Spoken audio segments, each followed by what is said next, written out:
So Chicago started off their first game of the tournament against Seattle with a 2-1 win, a really solid performance and something that kind of shocked everybody, right? Seattle being the team that is supposed to be able to perform in these big tournaments, these big games, falls short. Robert Beric gets a goal in the 52nd minute, and Mauricio Pineda gets his 84th minute winner, a phenomenal strike off of a corner kick, flicked on, tapped right in.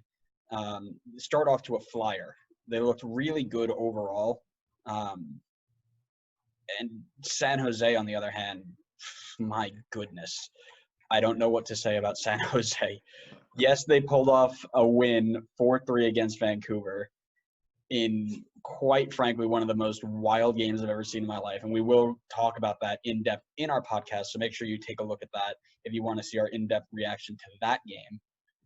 But man, did they look awful for the first 60 minutes, maybe more than that.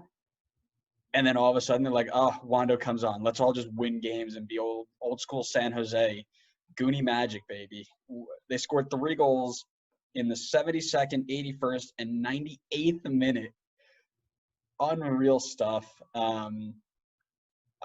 You know,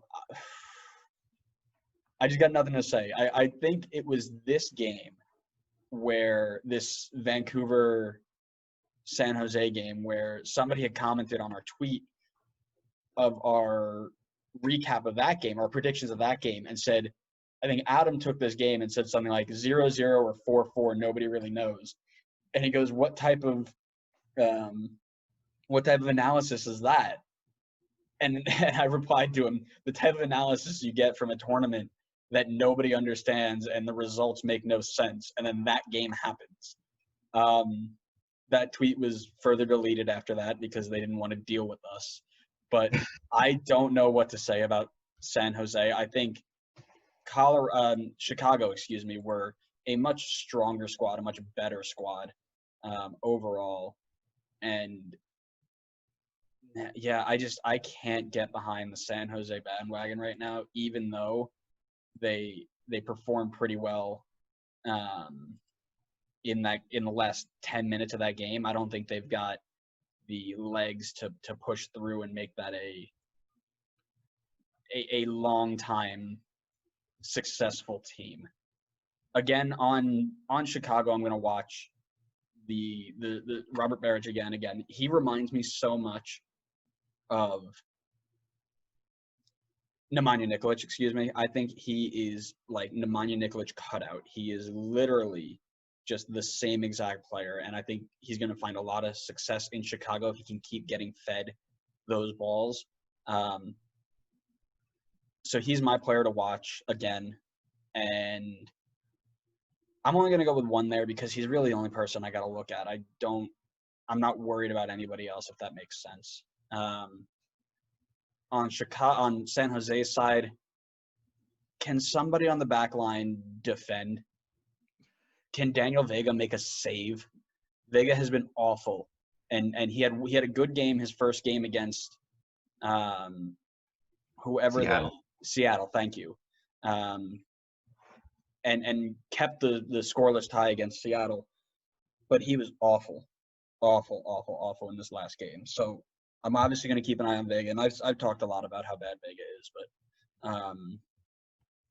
yeah, Beric and Vega are the two I'm going to keep my eye on, because if Beric keeps playing the way he is, Chicago are going to walk through this. If Vega keeps playing the way he is, Chicago's going to walk through this.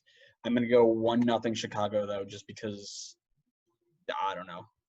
1-0 Chicago, nothing makes sense anymore. That's very, very bold of you to think San Jose is only going to give up 1 goal the entire game. Stop it. Am I wrong? That game with Vancouver was the ugliest game I might have ever seen. It was so bad. But that's the thing. Like, I can't believe that that's going to happen again, right? I feel like somebody has to learn from their mistakes, and that won't happen again. But once again, Also, one thing I wanted to add, and this kind of, I think, speaks to how crazy this tournament's been. I feel like when Adam made that 0044 tweet, I think that was about the Toronto game. It might have been. See, that's the thing. That's what's crazy about all of these games, is that they're all the exact same.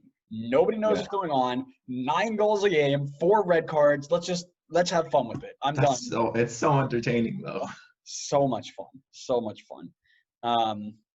But yeah, that's my very poor preview of this game because I don't know what to expect because this game makes zero sense. Nobody understands how it works. But keep an eye on Robert Beric. Keep an eye on that midfield to provide to Robert Beric. And keep an eye on Daniel Vega and that back line for San Jose. Those are going to be your players to watch. Yeah, that's fair. I also like Chicago to win this game, honestly. But I don't know if you want predictions now or we're doing predictions Now at the we'll end. do all our predictions at the end. All right.